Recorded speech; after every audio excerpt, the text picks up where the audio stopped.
Hi, if you don't know me already, my name is Kelsey and I started a soap business.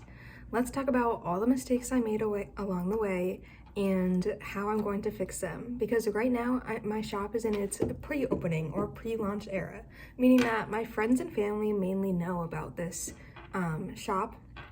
I've put it on my Facebook, I put it on my Instagram, I put it on my TikTok, and it's all like kind of hosh-poshed, me flying by the seat of my pants to figure this out.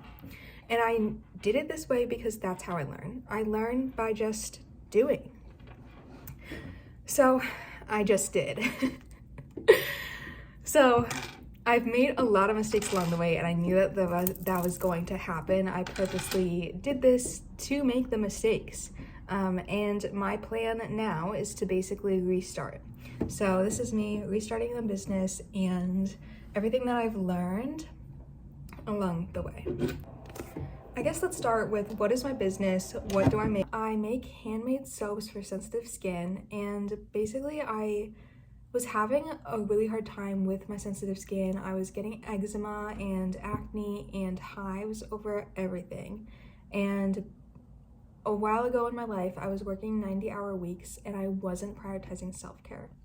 So for me, this brand is all about like redeveloping the attachment to self-care, because when I used to like take showers and stuff, I felt so disconnected from my own body. I just felt exhausted. I was always itchy. I was never comfortable and I didn't feel like rejuvenated. So this brand is kind of like forcing me to reprioritize self-care in a way that obviously I've been growing as time has passed, but having a brand that focuses on self-care, you really need to focus on self-care.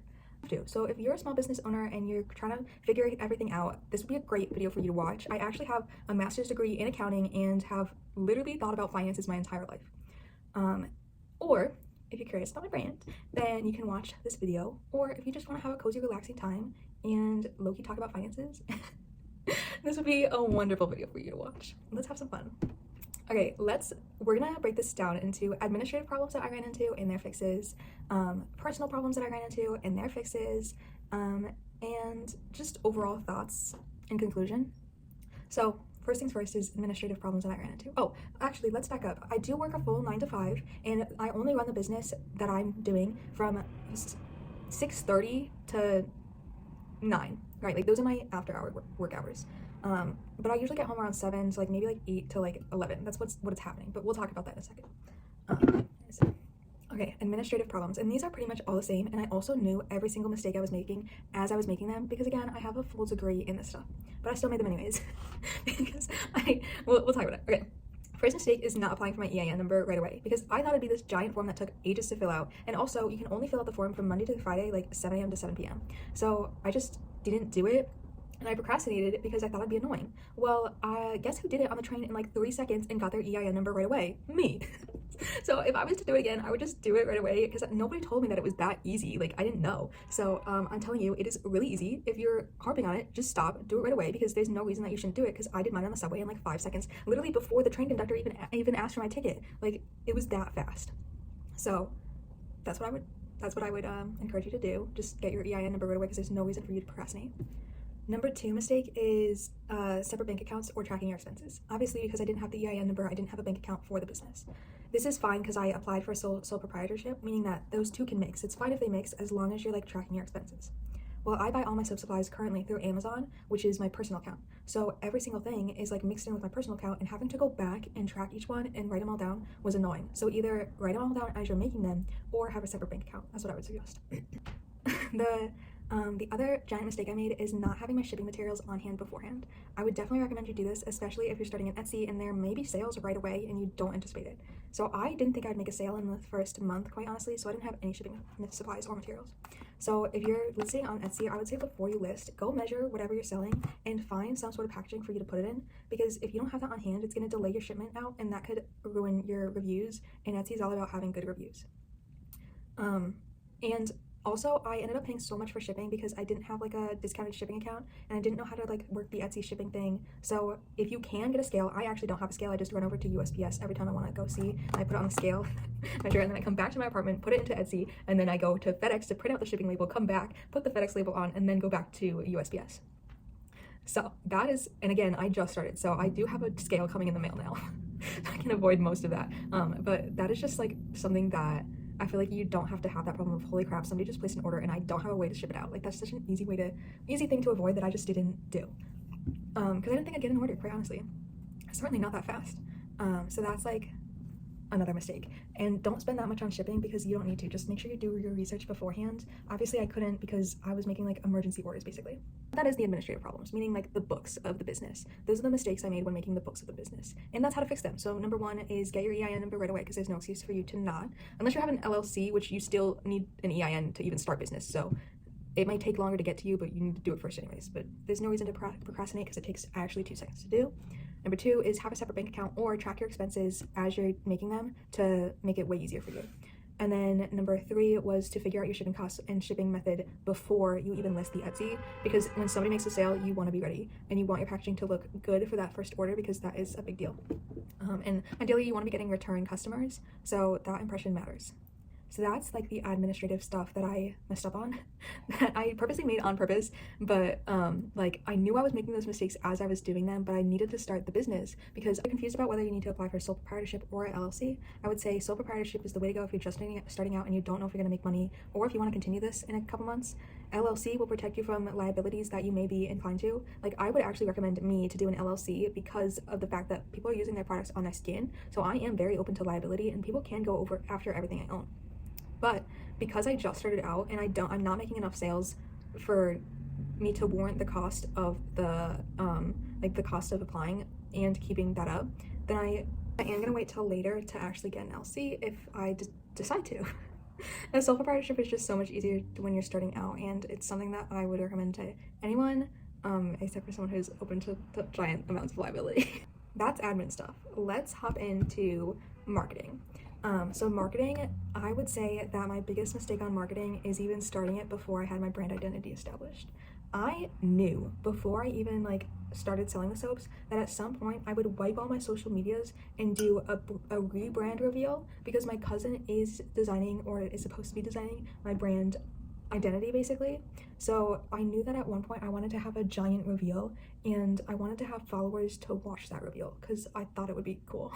And I also wanted I just wanted people to be involved in the journey. So right now my brand identity on my social medias is non-existent. There's not a clear voice, there's not a clear like, oh, this is who I am. Like it's not really clear my vibe yet, and I hadn't even thought of my vibe or the aesthetic name and hadn't developed that yet until literally today. Like I thought of it today. So not knowing that is not good.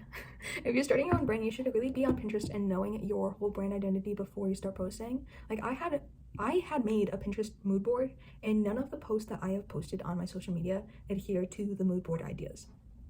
So that's really bad and you shouldn't do that. But I also knew that I needed some way for people to buy my soaps to then test them, to then we get like reviews from them, to then update my soaps to make better soaps, and then when I actually launch, like they're actually like really good and tried and true and tested by customers and like people like them.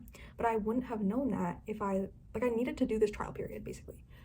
You don't need to do that, right? You can just sit down, think about your brand identity, and make sure every single post that you post adheres to your brand vision and your brand voice. And I want to have just a clean girl aesthetic across everything. Clearly I have not done that, but knowing that I'm restarting the whole brand, I can start collecting the footage now, so then when I am making the posts, I do have them. So that's the marketing mistake, like a major marketing mistake I made, and that's okay that I made that because I know that I want to have a huge reveal where I take everything down and basically just restart the entire everything.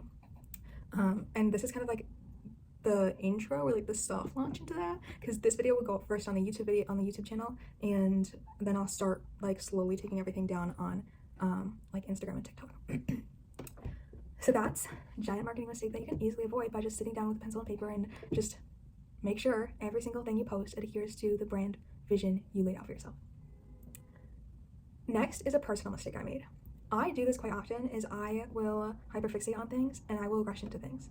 So because I was rushing and because I was already getting orders, which I didn't anticipate, I did all this. I did the EIN, I figured out my shipping, I got the bank account, I started the Etsy, I talked to consumers, I figured out how I was gonna package everything, I got the packaging supplies, I figured out how I was gonna like ship everything, I went to FedEx and got all the shipping labels. Like everything I did that I'm just talking about, I did within the span of 3 to 4 days.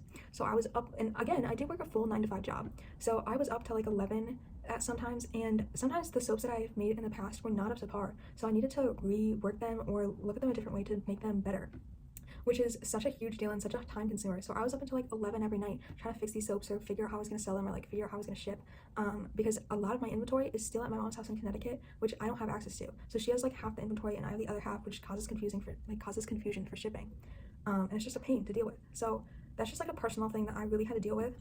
And I think like there was a turning point for me where I wasn't eating, I like wasn't showering, and I was like, holy crap, I'm starting a self-care brand and I'm not taking care of myself. This is awful. So I just, and again, it was only 3 or 4 days, so I was just like, okay, this is enough. So I took a step back and I reorganized the calendar, and I just like took a step back and been like, okay, how can we make this better? So I'm currently making soaps that will be launching like so I'm gonna redo the whole brand thing, and then I have the soaps that are going to be ready for them. So I would just say, like, don't burn yourself out and don't rush in the beginning, because you're gonna feel like you need to rush, but there is absolutely no rush for you to do any of this. And like, take care of yourself. Don't put the business over everything else. And I'm lucky because I literally am doing a self-care brand. So, like, that's when it hit me, as I was like, oh, I'm actually not taking care of myself, and it is now my job to take care of myself professionally. Like, I need to do a good job.